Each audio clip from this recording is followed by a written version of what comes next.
Even if both Portugal and Spain were part of a union at some point, and even if Spain invaded Portugal during the Napoleonic period, the Portuguese lands weren't practically conquered and annexed into the Spanish kingdom. The single mainland neighbor of Portugal is Spain, a much larger country.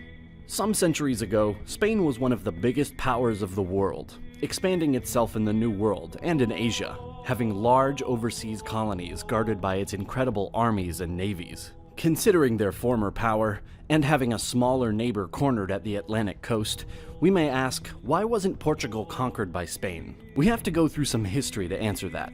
The Iberian Peninsula was known as Hispania, a name given by the Romans. However, after the fall of the Western Roman Empire, the territory was lost to the tribe of Visigoths, which ended up ruling the whole peninsula, but this was temporary. Their new home will be conquered in the next period by a new force emerging far away. Starting as a religious movement in the hot desert of Arabia, Islam spread rapidly, mainly due to the early military successes against Eastern Romans and Persians. Arab dynasties expanded more and more at a huge rate, reaching the shores of the Atlantic Ocean at the end of the 7th century.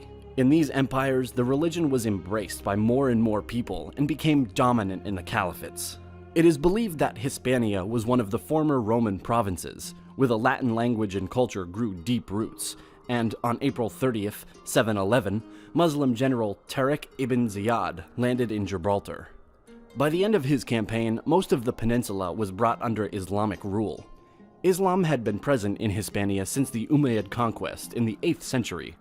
As in other places of the caliphate, many others embraced Islam. Many Muslims lived in the Iberian Peninsula called Al-Andalus.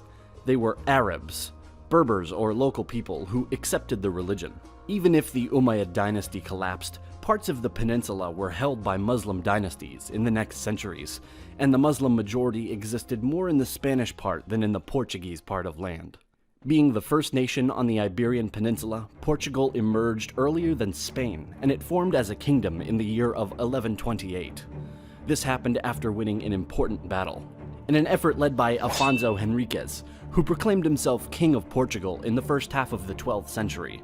This was part of Reconquista.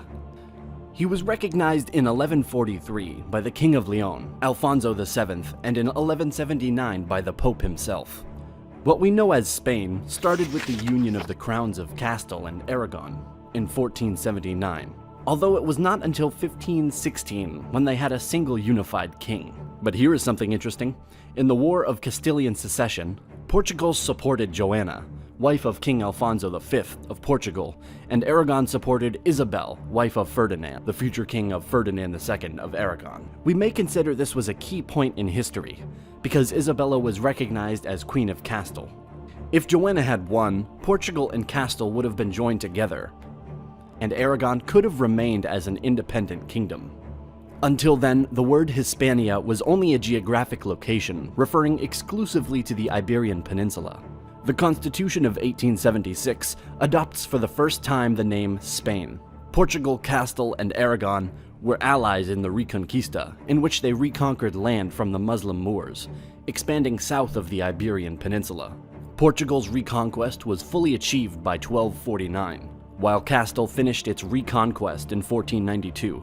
Following the first Spanish voyage of Christopher Columbus to the Caribbean in 1492, both states began acquiring territory in the New World. As a result of the 1494 Treaty of Tordesillas, Portugal acquired its most potentially important colony, Brazil.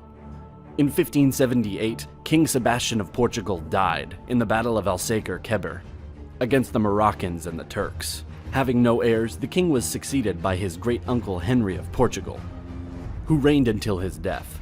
Henry also had no heirs, and his death triggered a great succession crisis, where the main claimants to the Portuguese throne were Philip II of Spain and Anthony, Prior of Credo. After the Spanish victory in the War of Portuguese Succession, Philip of Spain was crowned king in 1581, beginning a personal union between the two nations known as the Iberian Union, generating a decline of the Portuguese Empire during the period of union. The Iberian Union lasted for almost 60 years until 1640, when the Portuguese Restoration War was initiated against Spain, and Portugal re-established the Portuguese dynasty under the Braganza.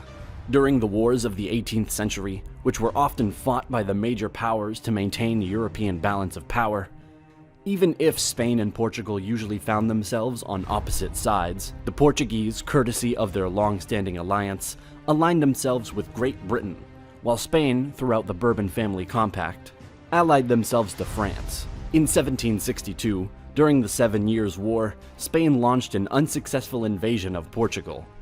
In 1777, there was a conflict between the two states over the borders of their possessions in South America. The War of the Oranges happened in 1801, in which Spanish forces, influenced by France, attacked and invaded Portugal.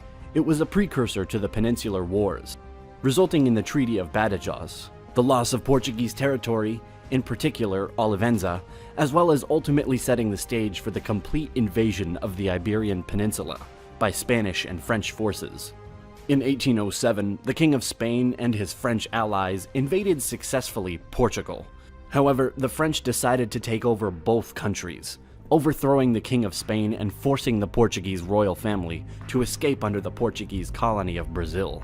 Spain and Portugal subsequently became allies for the first time in centuries, and allied with the British Army, they managed to get rid of the French by 1813, after a long conflict known as the Peninsular War. France did a great damage to Spanish and Portuguese economies, but it wasn't just about that. Their reputation was altered too.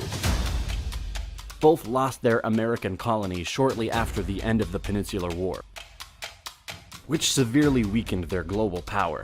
Following their European struggle in which kings were overthrown, their own colonial empires in the New World collapsed. Colonies took profit from the internal problems, and through some independence wars, much of the New World was lost in the next decades. After the fall of Napoleon, both countries came close to war a number of times during the early 19th century. Portugal and Spain had been rival sea powers as early as the 14th century. Portugal initially was in a position to explore the area facing the Atlantic. In successfully doing so, it discovered that Africa had been the Arab world's major source of gold, brought by camel caravans across the Sahara. But even if Spain and Portugal were rivals, their focus wasn't on their European lands. During the Age of Discovery, most wealth came from abroad. Both Spain and Portugal were more concerned with surveying in their new lands. Trading was a good source of money. New goods that came from Asia or Americas floated the European markets. Also, the huge intake of American gold was important for the Spanish economy. To create these trade deals, Spain had to defend their overseas possession. Starting with the 19th century, few plans were created about a possible union between Portugal and Spain. Some tried to spread the idea of Iberism in Portugal, to create 7 confederated republics, 5 in Spain and Lusitania Ulterior, and Lusitania Citerior in Portugal. Both First and Second Spanish republics had plans to invade Portugal, or to create the idea of an Iberian Republic, or an Iberian Union. Even the First Spanish Republic designed a federal constitution to include Portugal. The Second Spanish Republic designed the plan to invade Portugal during the Spanish Civil War. This failed as well. Portugal is mostly a hilly and not a very attractive country to conquer centuries ago, even if there were some little attempts. Of course, there were many important points that could have changed the history of these two countries. Taking into account the historical context in which both countries were created, and how events played out throughout the many centuries of their existence, the reasons for the fact that Portugal wasn't conquered by Spain are many. The lack of a large interest for this land, the focus on the colonies, the diplomacy of Portugal at some points, the decisions that affected the Iberian Union, or the previous union of Castile and Aragon. The Spanish internal problems as well as other external factors created this situation.